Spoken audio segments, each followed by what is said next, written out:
All right, welcome to a Day in Miami podcast powered by Courtside Basketball. Today we're super excited to have in the building NBA vet Keith Bogans. Thank you for coming on. Oh, man, glad y'all had me.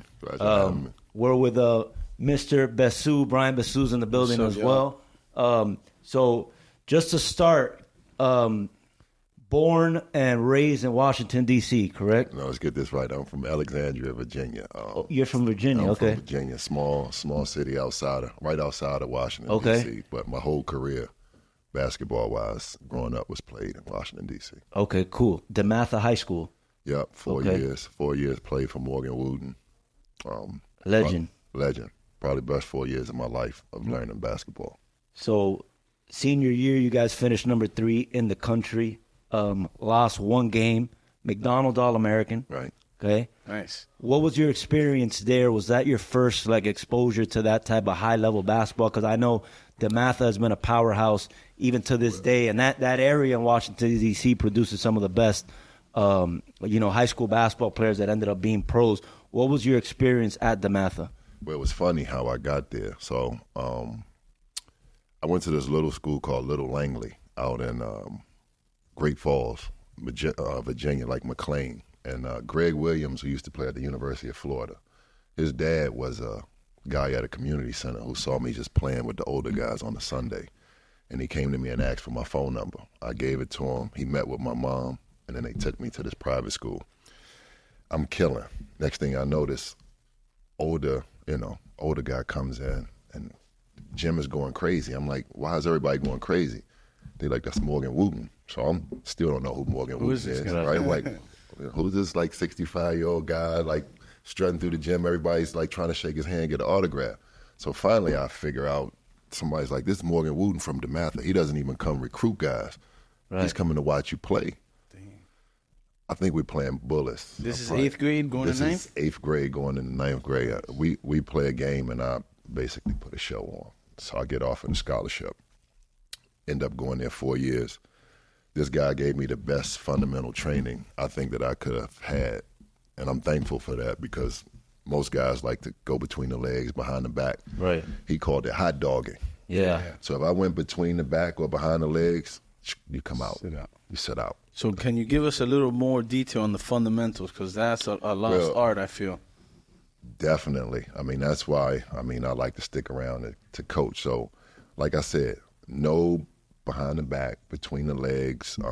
Everything was fundamentals, from footwork to playing defense to sliding your feet, setting screens, using screens, learning how to be shot ready.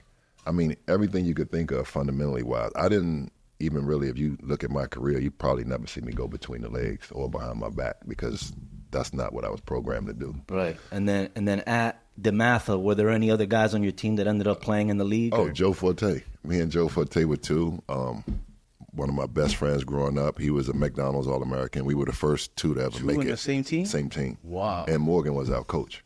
So we were the first two to make the McDonald's All-American. And Joe was the same way. I mean, he had a mid-range game. He was a little bit more flashier than I was. But same way, we had basic fundamentals. There was no showboating. And I think that's what's been lost in the transition of the game. So your today. coach never had McDonald's All-Americans until you guys? No, he had Adrian Dantley. I'm gonna let you go Google that when that's over. I know. You do a little bit. We had Adrian Dantley, Danny Fair. It's a lot of guys that went there before me and him, but we were the first two actual teammates at the same time. So 2 teammates at the same time, 2 McDonald's All-American. You guys were number 3 in the country. Yeah. Why not 1? Who was 1 and 2? Do you still remember that? I can't remember who was 1, but I mean, there was some good teams out there. Right. Was there a national tournament at that time? Like now they got the No, they would schedule. See, it's different now. Right. We didn't know. You didn't know who was good. It was scheduled by the coaches or to play. Like we couldn't look online and watch another team play. We had to wait and either see these guys at an AAU tournament or when our high school teams play, and that's when the reality check came to see if you were really good or not.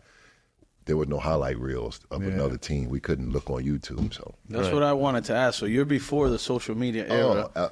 You're before the internet, basically. You know what's crazy? Moya just taught me, is really teaching me how to use social media. Yeah.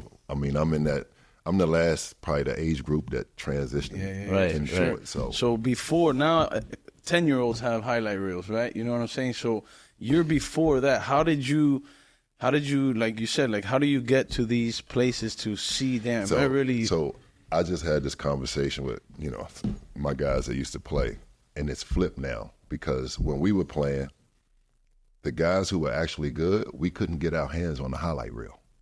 So when we saw guys with a highlight reel, we like, how'd you get how'd you get this? Now everybody has a highlight reel. Right. So it's flipped. So now, like most of the guys with the highlight reel, we don't even want to, coaches don't want to see it because it's all fluff now. Right. So back then, you just had to show up and you had the ball. So if I came to Florida, I'm from Virginia, I played with DC Assault, team in Washington, D.C. So if we came here to play and you could ball, I didn't know until I stepped on the court. And if you bust my ass, I just had to deal with it, go home, work harder. Now, the kids, they want to pick and choose who they want to play against. Right. Sure. I mean, even in my day, I'm 32 now, but when I started playing travel basketball in middle school, it was the best players in the city. I was born and raised here in Miami, right? So it was probably 2 or 3 travel ball teams, and you got the best, 12 kids on each team. So that's 36 kids that are selected to play travel ball. Now everybody plays travel ball. Even kids that don't have any type of experience, that are not any good, but you just pay to play. So that's even gotten watered down. And this era with social media and the highlights and all that, it's like you said, that's the perfect word. It's a lot of fluff. It's a touchy subject for me because AAU actually helped power my career. I was able to travel. At 11, I went to a AAU finals in Salt Lake City, and that's when I thought I was good, and then I played against certain guys, and I got to go back home and work on my game. Right. I remember playing against Quentin Richardson, this team from Corey McGrady. They had this team, and back then, out of Chicago, the teams that played in the championship would have to play in the opening ceremony game in front of all the teams that come in front of the gym. When I tell you these guys embarrassed us, I'm talking about, it was like a highlight hoop show, alley-oops, dunks. They look like already 13, they were dunking? Grown men. And then now you look at it today, that would never happen because they couldn't deal with it if a team came out and just embarrassed them because of social media. Right, sure. But AAU now, everybody's playing. And I think it's good because everybody wants to play basketball. Basketball is a universal game. But when it starts to get to the top tier players, it's a lot of fluff going on. Every summer, I was refereeing 16 years, and I will get invited to the EYBL. I will get invited to these big tournaments all over the country because I'm trying to go D1, referee these conferences, and I'm reffing these teams, and I'm like, bro, what is this? How are these 15-year-olds windmilling in traffic? You've been around the game for a long time. The kids now are crazy, bro, ridiculous. We play more. You might have 1 or 2 athletic, 3 maybe, advanced guys that could jump, dunk. Now everybody, and you have 2 or 3 guys that could think, or 4 guys that were super good thinkers. Now, if you look, it's not many thinkers on the floor anymore. It's all guys who are athletic, can run, jump. So the game is definitely changed. So the dynamic now, it was more physical. You had to guard a guy, defense. Now it's just basically offense. So it's no more defense, it's all offense. Yeah, and as a referee, they didn't tell us they wanted more offense in the game, but the rules that they implemented hurts the defense. You can't really play physical anymore. They want the hand checks, they want the continuations. So it's how do you stop these guys that are so athletic and skilled? So I was coaching, and when I would coach, I coached in New York, I coached Detroit, so I would see the refs when I'm coaching. We would joke on the sideline, and they would all say to me, "Hey, Bogues, you wouldn't be able to play now." And I'm like, "What?" They're like, "You wouldn't be able to touch nobody. The game is totally different." But it speeds it up. The fans want to see more entertaining. Threes. It's more a game that's 130 to 120 is better than a 90-86 game. Yeah, you know but what I'm saying? When you look at it, it depends on how you look at the game because it's always been, if you look at the East Coast, Eastern Conference, it's slow. Drag it out. They got centers. You throw it inside. If you look at the Western Conference, it's up and down. So, now the game it's basically like the Western Conference. You got to be able to run up and down, or you're not going to be able to play. So my assessment of the way you think about the game, and you could correct me if I'm wrong, is although players nowadays might be more skilled, more athletic, and talented, Right. back then it was more competitive, Right.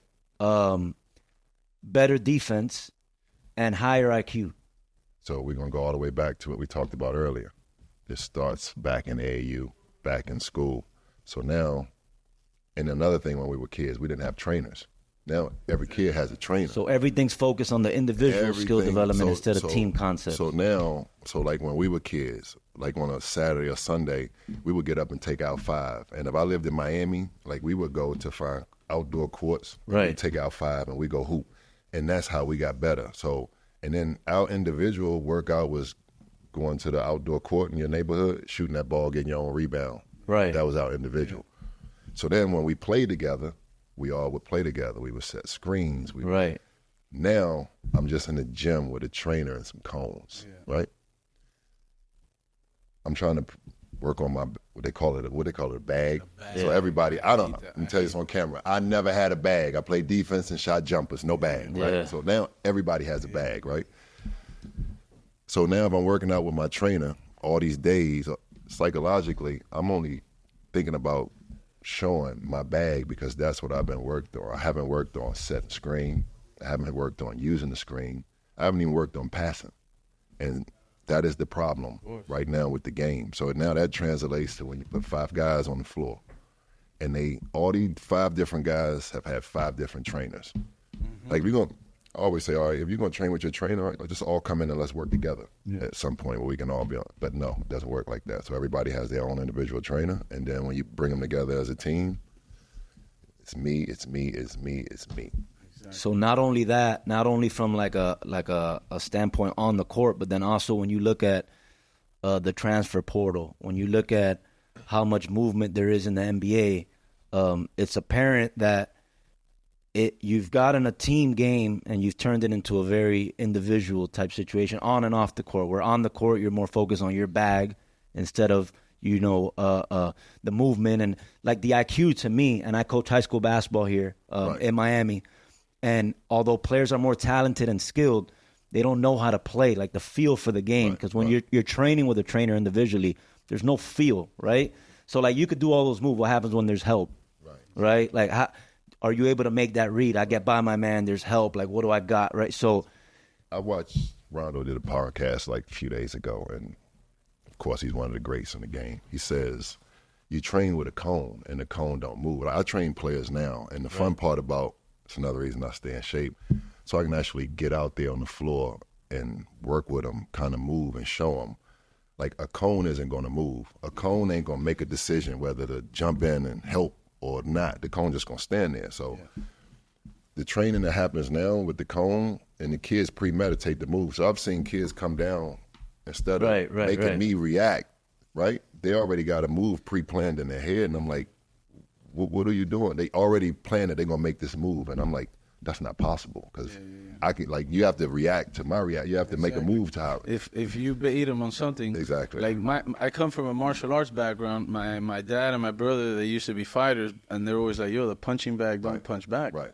What are you going to do? Yeah, you look good on the bag throwing kicks and punches, but. Exactly. And how many kids do you see look great with nobody guarding them, and then you put a defender on them and they can't handle the ball? And to me, like I tell my kids, like, the best, because the best ball handlers are through the legs, behind the back, pull it back, right? But what about the ball handlers that don't turn the ball over? Right. Their assisted turnover ratio is great. They protect the ball, get the ball in the right spots at the right time. Like that's a skill, but everything is just so flashy now that it's kind of frustrating to see, where the game has gone. And I'm 32, I'm a little bit younger than you, and I know the type of game you play. What do you think, as a coach, as a trainer, as somebody that cares about the game?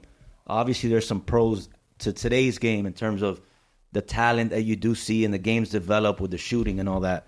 How can we combine the best attributes from the past, the competitiveness, the defense, the IQ, the feel for the game with today's game? Because you see some guys, you see the LeBrons, the Lucas, these guys are the elite of the elite. It's a lot of different dynamics, whether you're talking about training, whether you're talking about, you said something about how the game has changed with the transfer portal, AAU.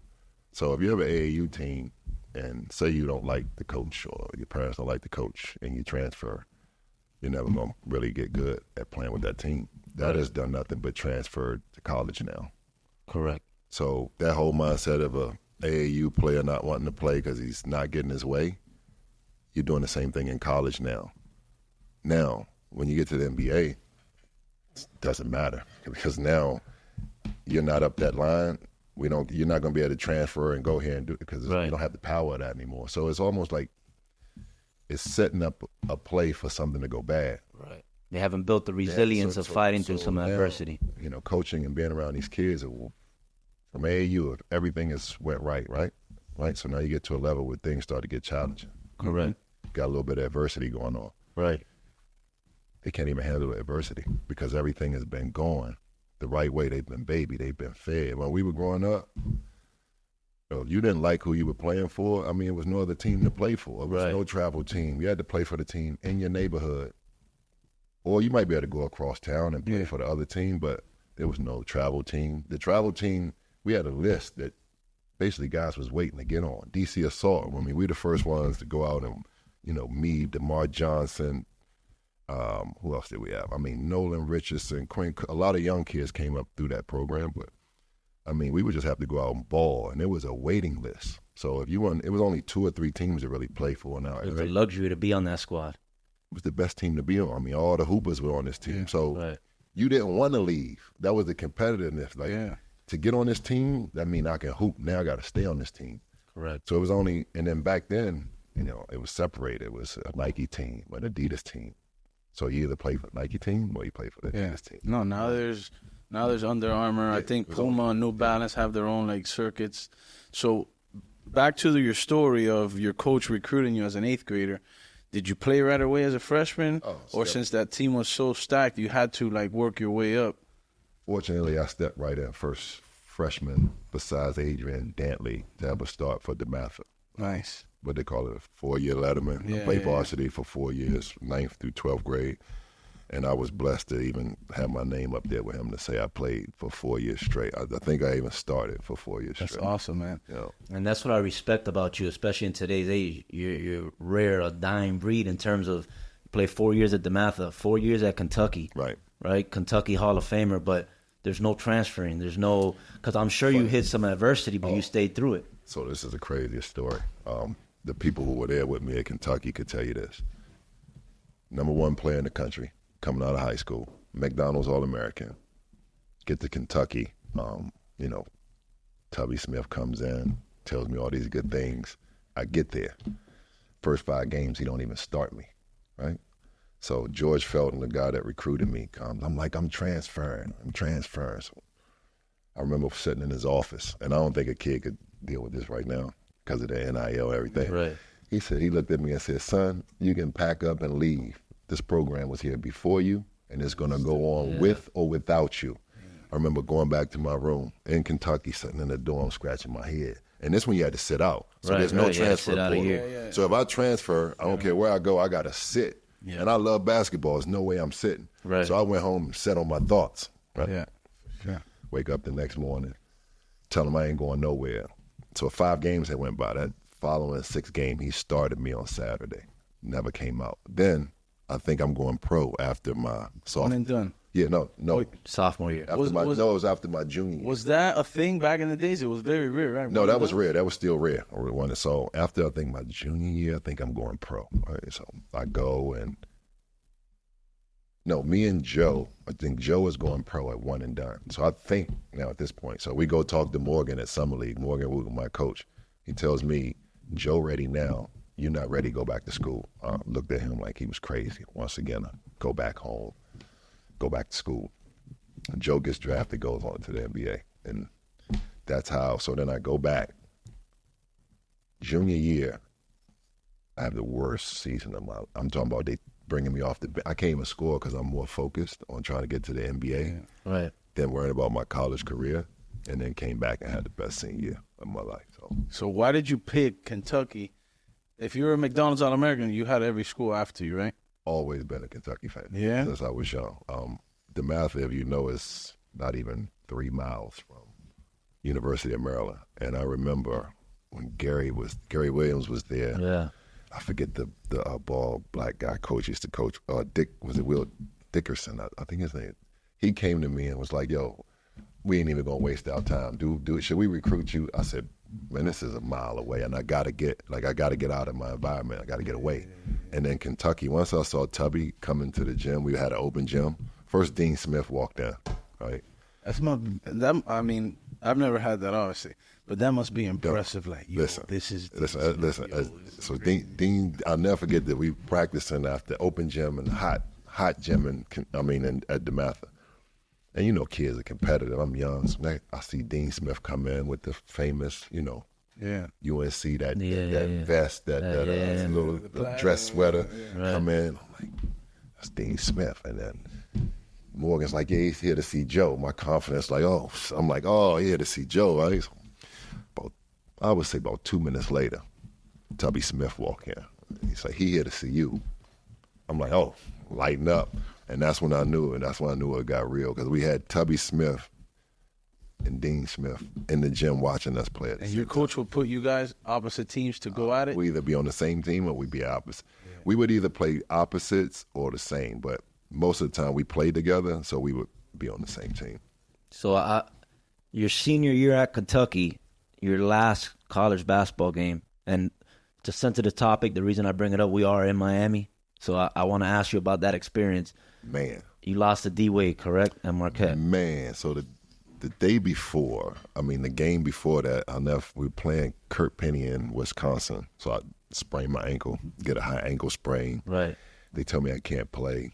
You limped off the court. I remember I go get I'm icing all day. They give me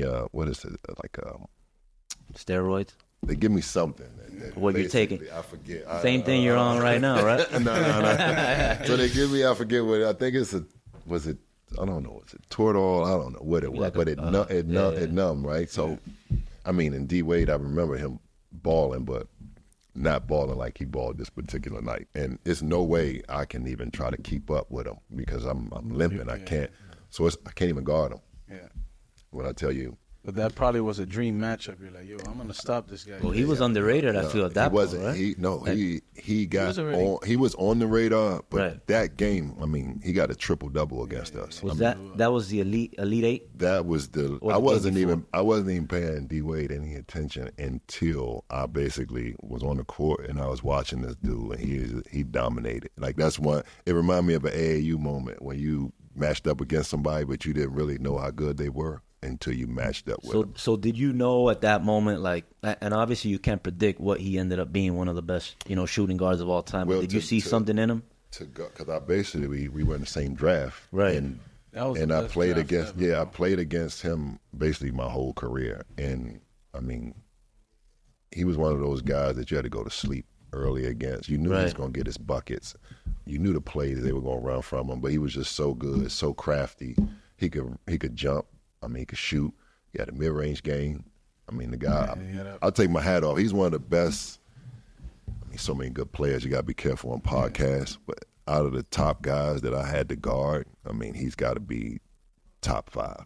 Since you bring it up, let's go through your top 5. I can't give a top 5. Top 5 is tough. Because I know guys going to comment and say, I bust his ass. So can you name me some names of guys? No top 5. Well, I can give you some and obviously you're gonna leave some guys out. Yeah, that's just part of it. And I like when guys throw in names that people don't know. Like, back in the days, this guy absolutely, of course, Kobe.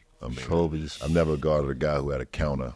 For everything. If you cut him off, he had a counter for everything. He would pump fake 3 times from the 3-point line, still jump up and shoot the ball and make it. And you just stand there like. So, like, when you guarding these best players in the NBA.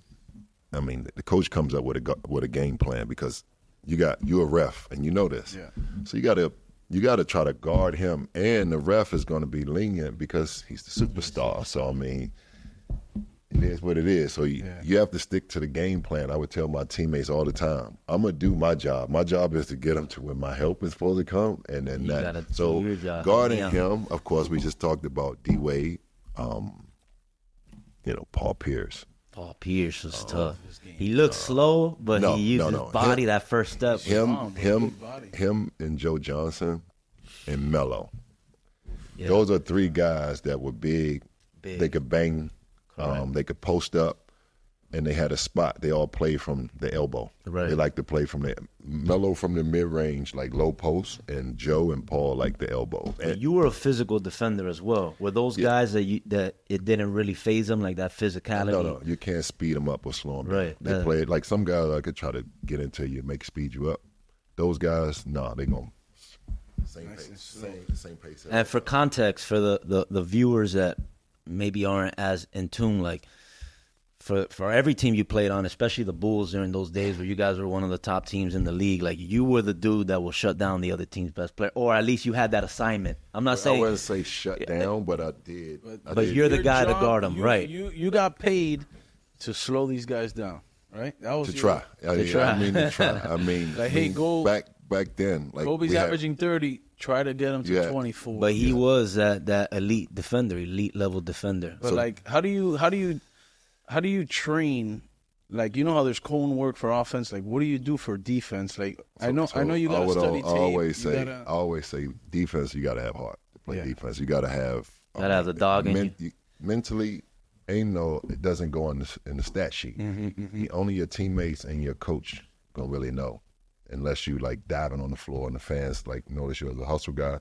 So it's really no props for playing defense. Yeah. And now that's kind of why it's faded away, because I hear young guys say, man, I ain't getting paid to stop nobody.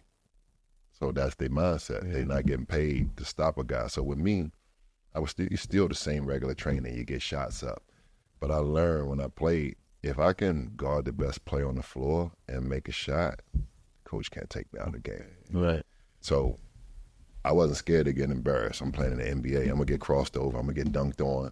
Guys going to give me 40. But the competitive spirit to keep coming, that's one thing a guy would tell you, like, if you score on me, I'm going to pat you on the ass. We're going to run back down. I'm going to come back, and I'm going to try to lock you up again. I'm not going to quit. I mean, and that's the game inside of the game for me. Like, I'm not getting the ball on offense. So I had to sacrifice I would rest on offense. Yeah. So when we go on offense, I'm resting. Because I know coming back down the other end, I got to guard. You got to get over there. I remember one stretch I had a Allen Iverson, I had a Baron Davis, I had a Paul Pierce, and I think they were all getting 40 a night. And then it's no nights off, because back then the league goes in certain years it's going to be the year of the point guard, the year of the big man. This year was the year of the two guards. So you got Iverson, you got Baron Davis, you got Paul Pierce, Dwyane Wade, you got all these guys coming up every night. There's no night off. And certain guys, and certain guys on your team, they can't guard these guys. So if you don't guard them, I mean, we're gonna get torched. Like, and what's crazy to me is, like, coaching at the high school level. You know, I got kids that want to get college scholarships, right? Everybody thinks that the only way you could get a college scholarship is if you put the ball in the basket or you could dribble the ball. A guy like you, McDonald's All-American, All-American in college, your senior year, you're undefeated in the SEC, Kentucky Hall of Fame. Then you go to the NBA, you have a 11-year career, and your job is you're not going to shoot the ball. We just want you to defend. How do you deal with that and say, if this is what's going to get me paid, if this was going to keep me in the league, then I'm willing to do it? Once again, fortunate enough to play for good coaches. So I leave Morgan Wootten. I go to Tubby Smith, play for him for 4 years. And Tubby was like a father figure to me. Like, he would tell me certain things that hopefully another coach would tell their players. So I remember when I was about to get drafted after my senior year, and I sat in his office. I'll never forget this conversation. He said, Keith, to play in the NBA, you better do something that somebody can't do, because everybody can score the basketball. Like, so you're going to go from getting the ball every night here to not getting the ball. And then if you're not getting it, what can you do? Fortunately, I get drafted to the Magic. Doc Rivers tell me, in order to make this team, you got to guard T-Mac. When I tell you, for the first 5 days, for the first 3 to 5 days, right? So it was funny. The vets on this team is Grant Hill, Dwyane, Juwan Howard. We had some super vets on the team. The first 5, and this was when the vets could come late. So the rookies had to show up to training camp early, like 2 or 3 days early. The vets had an extra 2 or 3 days where they would show up later. So I remember sitting in a chair, because Doc was like, in order to make this team, like, yeah, I want you on, Tracy. So I remember sitting in a chair by the door. Like, I don't care what T-Mac say. I'm going to follow this motherfucker when they walk through the door. Like, I'm on his ass. So you walk through the door, T-Mac like, yo, what you doing? I said, man, in order for me to make this team, like Doc said, I got to be on you, bro. Like, I'm on you. Like, so he laughing, he walking around, I'm following him around, like, we fucking with him. Like, but I'm serious. Like, for the first probably 3 or 4 days, this motherfucker didn't miss a shot. I'm talking about, this is T-Mac 50 in his prime. Is when he's leading the league in scoring. Yo, you can ask anybody on our team, and I would hear, I could still see Grant and Juwan like, man, lock it up, but there's nothing I can do. I'm talking about the mid-range, shoot over. He the first person with the hezzy pull. Yeah. I'm talking about you think he's all these guys him? doing the hezzy pull, man, T-Mac. I'm talking about 4 days. Imagine guarding somebody in practice for 4 days straight, right? I'm talking about, but he does not miss a shot. So if you don't got so my confidence is getting shot. But in the end of the day, I'm like, hold on. If I can guard him, I can guard anybody. So trainers camp started to go on and on. I started to get better and better. He started to miss some shots. My confidence, okay, if I can guard T, and that's kind of what started me to play defense. Just having to guard him, it gave me like a mental hold on, I gotta guard the best motherfucker. He averaged the most points. Right. So if I can guard him, he's 6'10" with a handle, can shoot, I can guard anybody. And that's basically, and then Doc was my coach, a defensive guy. And he saw that I could play and gave me my first opportunity, and that's what kept me for so long, just playing defense. That's it. Wow. That's unbelievable. Shooting the amount of guys you guard, because at that time, and I feel like now, like the league, a lot of point guards are really what used to be the shooting guard is combo guards. It's not really that point guard, so that position, but the position you played at the time you played, like you earn your money every night. Oh, every night. It's no nights off. I remember just being sore, being like not being able to move, but you got to get out there and defend. Is there like a strategy you have? Like, I know some players, watch film. Like, how in depth would you get into okay, if he goes left off a 1-2 dribble pull up, his percentages go down. Like, were the analytics that big back in the days? There was no analytics. Who are you talking about? Analytics didn't come on until later on. So it was film. Yeah. But if you when you watch guys, it's tendencies, they're going to do the same thing. I mean, certain guys like to get the ball on a certain spot on the floor.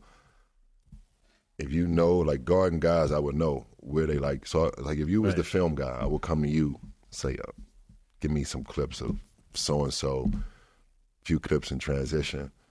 You would know which spot he shoots the ball from the most because it's charted or whatever. Where does he like to get the ball? And I would watch clips like that. And then the coach would have a game plan to wherever we want to funnel the guy or his weak spot, and then that's all we had pretty much. So you have to watch film. So I would have to go to the film guy and say, give me film. And that's how we did it. Now they got a whole stack, analytics. Yeah. This, Luka, we had left-hand pull-ups. Okay, you see everything. Yeah. Screen and roll. No, but you got the number breakdown, which you know exactly where to force him, what his weakness is. Back then, you had to have your own. We had our own analytics because if you're a player and you see something over and over again, got that feel. What do you need? I mean, because it's here. We know what's happening. So, I mean, analytics is a way of, I think most people who really don't understand it, it helps them pick up the game a little bit easier than us because, a mid-range shot to me, to a guy that can shoot it, is a great shot. And analytics is not a great shot. Correct. And if you look at all the great players in basketball, they got a mid-range. So why are you telling them not to shoot? Even guys now, even the top players now, the KDs, they got that mid-range. So why don't we teach it at the youth level? Analytics don't apply to certain guys. Right. Certain guys, analytics don't apply to. Tom Thibodeau, what can you tell me about him? Just playing. That's my guy. I mean, he's one of those guys. It has to be done the right way. I was laughing. You watch these people, certain podcasts. Somebody said that he has walkthrough in the ballroom, right? They weren't playing. This guy will have a walkthrough in the ballroom at game speed. So he's telling us to walk at game. So if you don't walk fast enough as the plays develop, he'll tell you to start over We have a court drawn in the ballroom, Right. free throw line, 3-point line, and you'll walk through. It's like a full, but we dressed in sweats, jerseys all over top. I mean, he's on it, and then he's a numbers guy. So if it's working, he's old school. If it's working, he's not going to change. If his rotations are working, he's not going to change. It looks like he doesn't sleep. Like he's watching no, film. it's bad. It's bad. He comes from the Van Gundy. Huh? Right. I'll never forget. It's in Houston. I was playing for the Rockets, playing for Jeff, and Tibbs was coaching under Jeff. And I want to say I'm throw my boy under the bus, but we're coming back late night out, and it's like 5 a.m. We're coming home. He's on his way to the Toyota Center, but luckily we behind tents and he can't see us. So he would be getting to the gym at they would get there 4 or 5 o'clock in the morning, and they live in the gym all day. And then, he's been doing it for a long. He wanted in the NBA, as far as X's and O's coach. I mean, he's one of the best. He's one of the best. He's got the respect of everybody. All the players that talk about him, Yeah. they say, yo, this guy's the real deal. What has been, you've played on a bunch of teams. What has been your favorite team? Maybe it was a favorite team. coach, that team? That team. We won, now we're going to have to talk about losing to you guys, but we ended up Won 60 games. Huh? won 60 games. Nobody's won that many games since, I don't know. It's been a while. It was 60-something. We only lost 20. So, that whole year our team hung together. I think D-Rose got the MVP, or Joe Kim got Defensive Player of the Year. It was a great team. We had Kirk Thomas as a vet, Scalabrine. We had Lou Aldane. We had Boozer. It was one of the best teams I played on. For sure. Listen, as a Heat fan, we were nervous every time we were in the series with you guys. What can you tell us about D Rose in his prime before injury?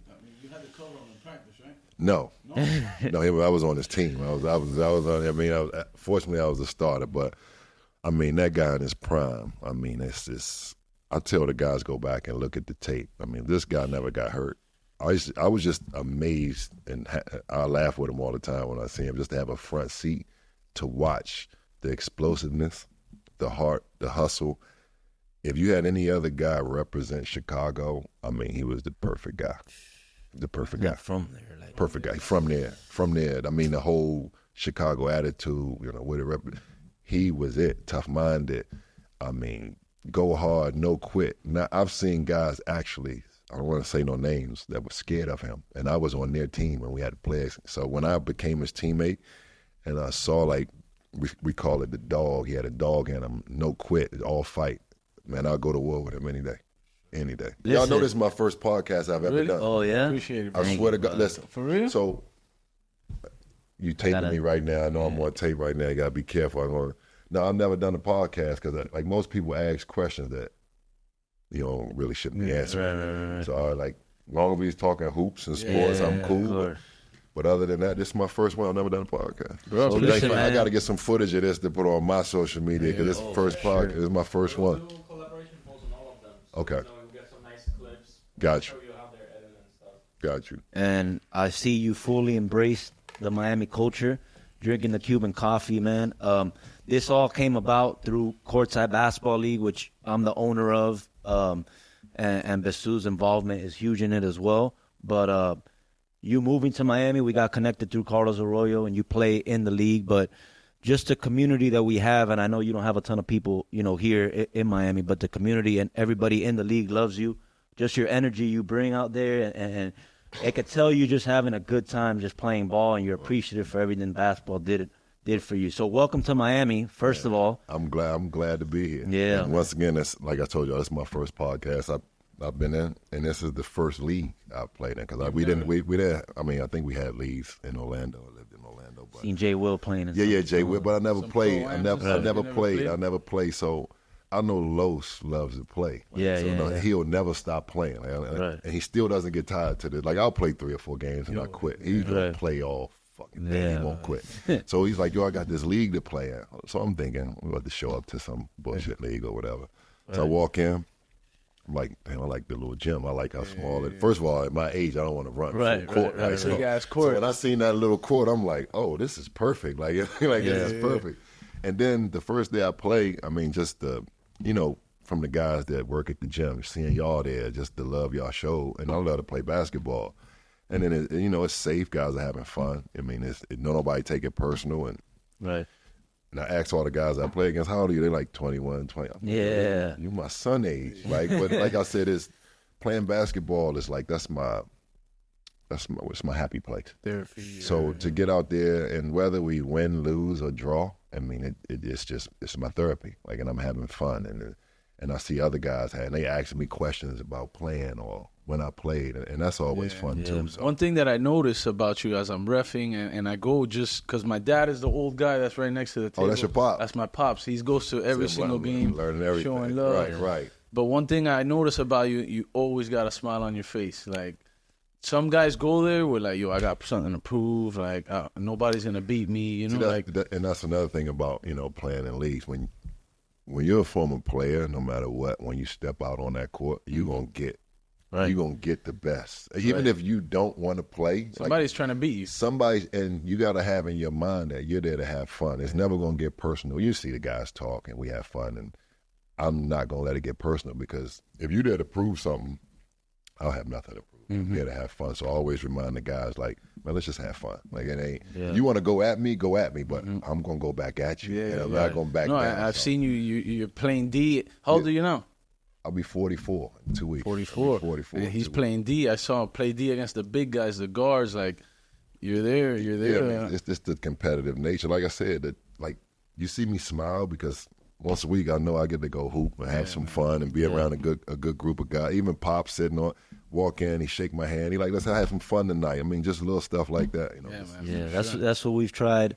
To create, obviously, a competitive atmosphere. Nobody wants to go in and be like an all-star game, right? Part of having fun is competing. I think a big part of letting everybody, because everybody loves basketball is a global sport. It's not just committed to pros playing it. So a league like Courtside allows everybody to come in, and then everybody can play against everybody. I mean, you got some guys with egos. You got some guys just there to have fun. So you never know which night what you're going to get. So it's always fun. But no, man, the league has definitely embraced you. The league is majority. We got some guys that are new to the city, but the core group of guys in the league are guys born and raised in Miami, and they're all super appreciative that you get to play with them. And man, we've embraced you in this Miami community. I know that you're new here. Yeah. And Miami's a tough place in terms of there's so much going on out here. There's so much going on, and the people is different, and you got the melting pot of the Hispanics and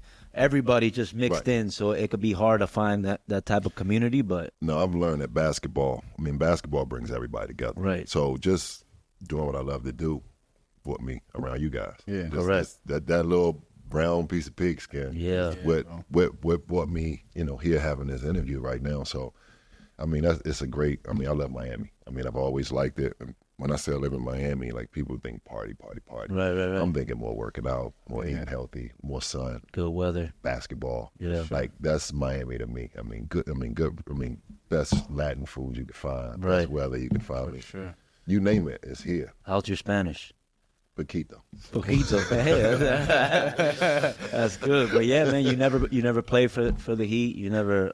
You didn't play here. So just having you come over, and I know a lot of guys that retire from the league and stuff. They move down here. This is a place where a lot of people move. So I'm glad you're enjoying the city. Hopefully you stay for a while. And No, I'm not going anywhere. You're not going anywhere? Y'all going to see me at Courtside, too. Yeah. Y'all want to hoop? See me at Courtside. Till the wheels fall off. Yeah, so you mentioned you moved down here for the boat scene. Are you a fisherman or are you just a cruiser? No, I'm a cruise guy. I like to just get out and cruise a little bit. So I had never really been out. Even when I played, I don't think I got on the water. When I was down here.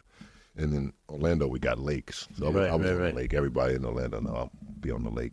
But now when I moved down here, I'm like, oh, this is different now. So you got to be a little safer because it's a little wilder down here. Yeah. Salt water's different. Yeah, a little bit different. But yeah, I mean, that's the weather is the main reason. I mean, I lived in Florida already before I moved here. But yeah, just the water. No, you got former teammates, Carlos Boozer's down here. Every well, and then you got bump into somebody. I mean, Lou Aldang's here. Carlos is here. Who else is here? So many. I can't even think of so many guys. My boy Roger Mason lives. Yeah. It's a lot of guys. Are you friends or ever with Quincy Doobie? Did you know him at all? He played at Rutgers. I know him a little bit. Now he's that's my guy. He lives down like in Color Bay as well. His kids okay. Here, yeah. Okay. So, I used to train him, and he's played in the league and stuff before. That's another guy down there. Cool dude. Another question I wanted to ask you. I know you were a coach for the Knicks and for Detroit for a little bit. We see you getting into your training stuff. Like, what is it exactly that you're trying to get into, and what's your involvement with the game now besides, playing for fun? Well, we talked about it, the fundamentals. Okay. Watching this game now. So I'm starting my training company. It's called Doghouse Training. Nice. So, like I said, back in the day, we would say if somebody played hard, they was a dog. You don't want to face that dog. So, like that old school mentality of coming in and just sticking to the basics. Whether you want to work out, on the court, off the court, and I could show guys how to get in shape, how to take care of their bodies. It's just it's a mix of different things that go with basketball that I think I could give back. But the main thing is the fundamentals. What has been lost, needed, how to use a screen, how to set a screen, how to play without the basketball, how to pass the basketball. Like when you watch the game, like I love it so much.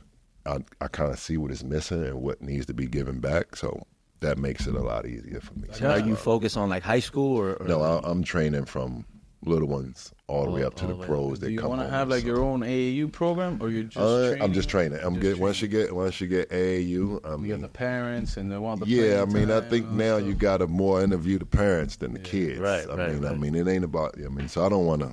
I want to focus on basketball. Like group training or one. I mean, it's everything. We can do group. I even want to do something that nobody ever done really, and that's team training. So now put the guys, 5 or 6 of your cool guys from high school, and teach these guys how to actually play together outside. They can keep their trainers, but they got to come together and learn how to play together because now it's too much individual play. Correct. And everybody can't beat a superstar. One thing I wanted to ask you, I used to referee. I've refereed in Puerto Rico, and I like the international game. I like the FIBA rules. And I don't understand why people say the center from Purdue, the 7'5" kid, is not going to play in the NBA. He's too slow, this and that. But I wish they allowed, like the zones. Like, let me, keep the guy in the paint. You know what I'm saying? Like the rim protectors. In the NBA, you have to, tag and, they don't. Because if you didn't, I mean, look how big guys are. I know. The floor has to be spaced. Yeah, the entertainment. floor has to be spaced. But people are talking about only one end of him running. What about the guys that have to guard him? See, once again, you had Shaq and Yao Ming change the basketball game. Now, once I told you, it's years, each position. Mm-hmm. It's going to come back to this big man again. Yeah, it's just not his time while we're talking. I think he's going to be good in the league. Yeah, because now they're going to be other big men that's going to come back. I mean, you got Joel Embiid, you got the Greek Freak. These are guys who can actually move up. I like the Joker, too. But it's a completely different game because now you got him trying to guard in the perimeter. He's got to guard ball screens. It's big man. You got Joker. Joker's not that fast. Right. So now, that's what I hate about basketball. You got a lot of people who, they make these assumptions, but look at Joker. I mean, you're not going to say Eddie's Joker yet, but it's the same pace, same body type. Same, you just don't know how Eddie's going to develop, but Joker's doing it, and he's Eddie. Yeah. Right. I think he's going to be very good, but, in your training, I'm sure in high school, you guys probably ran a man, but at times you went zone. Your coach probably teaches you the fundamentals. Teaches you the fundamental. Before we move on, it's funny that we're talking about Eddie. So I had the opportunity to coach Eddie at Basketball Without Borders in Colombia 6 years ago. Met his mom, met his dad. And I said, this kid going to the NBA. And to watch his progression since I've coached him, I have no doubt in my mind that when after a few years in the NBA, nobody's going to talk about that conversation we just had. Yeah. And before we go, we need to get some playoff predictions. I mean, I know the play-in starts today. I know you don't want to go against your guys or whatever, but if you could give us some perspective, a former NBA player, coach fairly recently, you obviously got the extensive knowledge of the game. How do you see these playoffs playing out? I mean, the Western Conference is stacked right now. I mean, what do you think? The regular season, I don't really care too much about it. But now, the matchups. the dog is on the line now. Who really wants it? Now you get to see, especially the playing game. So if you can, like in the series, I always say a series doesn't start until you lose at home. So if you lose on the road or you maintain home court advantage, that's what you're supposed to do. So when you lose on the road, that's when the series starts. The playing game, I see the play or go home. So that's a tough. That's one of my funnest. I'm gonna probably watch every game because now I want to see who really won it, who want the ball when the clock ticking down, who making big shots. Not all that fancy stuff that went on during the regular season. Oh, that's out the window now. Like who gonna take the tough shot? Because in the playoffs, you got to take that shot because you're not going to get another good shot. So now the decision making, all the little stuff that a lot of people don't pay attention to, this is when it gets Is there fun. a sleeper team, a team you see that you think can make some noise? OKC, people slept on them all year. They're still sleeping on They got a good people. record, but since they're so young, people are like, nah, they don't got the experience. But I think they have. You like them? I like them, and You think they can make some noise? And I also like the Magic. wow, I like the Magic. I mean, these young guys, I mean, of course, the vet team's always going to be good, but a couple of these teams going to be sleepers. Definitely out of the West, I like OKC, and I'm an Ant fan. I'm an Ant fan, so I'm liking Minnesota, too. I mean, this kid reminds me of, a lot of MJ. I studied MJ growing up. I see some D-Wade in him. Yeah, absolutely. Explosive. Like, these new age players, I mean, you can compare them to older guys, but they're so much more athletic. They can do so much more. I mean, they just building a storyline of their own right now. But I think Minnesota could make some noise, especially if they get Cat absolutely back. I think they could give Denver some problems. Although Denver's a well-oiled machine, Minnesota's tough. That's going to be the problem in the West. I like all these young teams, but I still have a feeling if the Lakers are healthy, bro, they could take it to these guys, bro. I don't see it. You don't see it? I don't see it. I think that'll be tough. I don't know. I don't What know, do you man. think? LeBron in 7 games to beat him, it's going to be tough. Yeah, you know who else? The Knicks. I mean, you talked about Thibodeau. As a former player who played for him, you don't want to face this maniac for 6-7 games. I mean, Randall getting hurt, I feel like there's some pros and cons. It's definitely pros and cons. At times I question his motor and that effort, but he's obviously one of the most talented players in the league. You think they're still dangerous even with Randall out? Oh yeah, they definitely dangerous. They got a system. They got a system. Right. So if one guy, he builds a system. So if one guy falls out of the system, it's not dependent on that one guy. He can move somebody. It's not like you got. Of course, he's a superstar, but he makes it so that if something happens, he can move the pieces. Right. And the system won't. You might lose a few points, but the system's still gonna operate the same way. Yeah, what he's done has been amazing with Jaylen Brunson and the guys they've been able to That surround kid, him with. that kid. I know he's not gonna want to hear this. So his dad was my coach. Right. With Thibodeau in Chicago. So I'm definitely biased to this kid. I'm always going to be a Brunson fan. So at night, Rick would come to me and say, "Oh, bring in JB. We'll bring JB, man. Come meet us at the gym."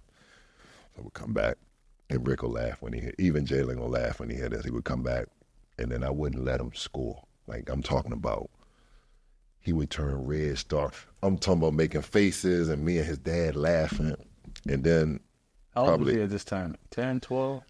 He was in high school because me and I used to always go to his high school games and watch him. He's playing for a high school in Chicago. I can't remember the name, but left could still play. And then at night, Rick would bring him. They would work out, and then I would come watch. But then I would play defense. I'd say, I don't even want to play offense, and then wouldn't even let him score. So he never forgot. So I have to talk at the rookie transition. Like they had like something in Chicago, and I'm checking in at the front desk. Just after he's averaging, I don't know how many points now. He tapped me on the shoulder. He said, "Play me now." I didn't know who it was. I turned around, I looked. I said, "Oh, hell no." So to this day, like every time I see him, we'll joke. I say, "Bro, you can't be." He like, "Yo, play me now." I'm like, "Yo, I'm watching you play." Like, this kid, like, and he's that good. He can do, I tell his dad, I said, "Bro, how is it coaching a kid that you can't tell what to do because you was nowhere near as good as he was, right?" So he'd be like, "Man, it's crazy." And that's the joke that we got. I'm like, how can you tell him what to do? He was a superstar. We fucking role players. His dad always started laughing. I love about his game, which I think kids could emulate. He's always playing off 2 feet. His footwork is amazing. He says, and he's not the fastest, He just could get to his spots, uses his body. That's why I want to get back to the game. The simple, like, that's what, and you talk to kids about the game, they don't mention stuff like footwork. Right. And how he moved. Like, that, not being the most athletic kid and being able to do what he does is, the work was game put is in. backwards. You man. compare- they're teaching the advanced stuff before the fundamentals. You got a kid that, so when I train, it drives me crazy, kid walking and just start jacking up threes, right? So they always ask me, the first thing I do is go in, start close. You work your way out. I said, you just walking and you're jacking up threes. That's because they see Steph and these guys, but these guys have shot. You know how many shots that you have to even shoot to, like, at the NBA level? I tell these kids, just getting shots up is not enough. Like, you got to go before. You got to go out. It's almost like you got to be like a machine. Right. These guys have put up so many shots to be able to do what they do, but the kids now, because of social media, they just think that once they try to do it, they're supposed to be able to do it. But this guy's been doing it. They don't see the work. Decades, bro. They see the finished result, and then they want to emulate. That's what it is now. So, man, listen, before we go, I mean, I think obviously your career was amazing, but what you're doing now to be able to give back to the game and to these kids and the fundamentals, I think 100% is needed. Any kid in the Miami area that could get some work in with Keith, you got to hit him up. And I know you're working on your social media and all that. Right. But I definitely see that it's something that's needed. I love the team aspect that you're trying to combine all this and just show the game, the feel for the game. Because at the end of the day, there's one basketball. Right? There's one ball. There's always going to be that one player. But what about all the other kids? There's scholarships to be given out to guys that could defend, to guys that know how to play the game the right way. And you're teaching that. So although it's not the flashiest stuff, if you really love this game and want to get to the next level, you got to work out with a guy like this. You got to follow your footsteps and what you were able to do. And the fact you're doing this in Miami is big. We've been in the Miami basketball scene growing up our whole life, and it's needed because the game has grown here in this area, and there's talent. There's kids with talent. So we're appreciative for that. We want to help you grow it as well through this platform, through your social media and all that, so that more kids could have this type of exposure, maybe some clinics you could do, or maybe you training some local coaches and showing them things they could do. That's going to be all part of, like, this whole basketball thing is it's so much bigger than, just training the kids. I like to teach kids, how to eat, how to take care of it. It's just, it's more than basketball, like, because it takes a lot more to be a professional athlete than most people think. And everybody's not going to make it to that level, but I know everybody loves the game and wants to get better. I mean, the guys that just show up and play in the league every day. Everybody wants to get better at basketball. And I think, due to the coaching that I've had coming up, just having that fundamental basics of what it took, because I wasn't the most athletic guy. So I couldn't run, I was kind of bigger than everybody, but I couldn't run, I couldn't jump. So I had to learn the fundamentals, and that takes you a longer way than being flashy. Correct. So, I mean, if I can, from all the way from the little ones, to up to the NBA, I mean, I got the guys that'll come home in the summer and want to train with me, but then I also like the little ones because you can mold them and give them good habits, because it's all about habits. Right. So if you can get a kid and show them how to play the right way, that's the key. Well, yeah, man, I appreciate you coming on. This was awesome. I can't wait to put it out there.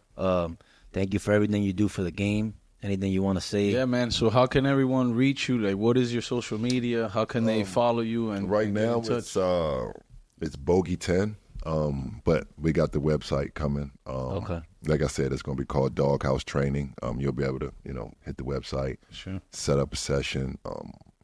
But I don't want to. It's going. I know a lot of people are going to want to get training. Exclusive. Yeah, it's going to definitely be a little right kids, right? Yeah, right kids, right attitudes. And then another thing is, I like to train kids that they want to train. I'm getting a lot of parents that want the kid to train more than the kid does. So when I get the kid really don't want to be there. So how can I train? You got to have that spirit that you got to want it. I can't want it more than you. Yeah, right.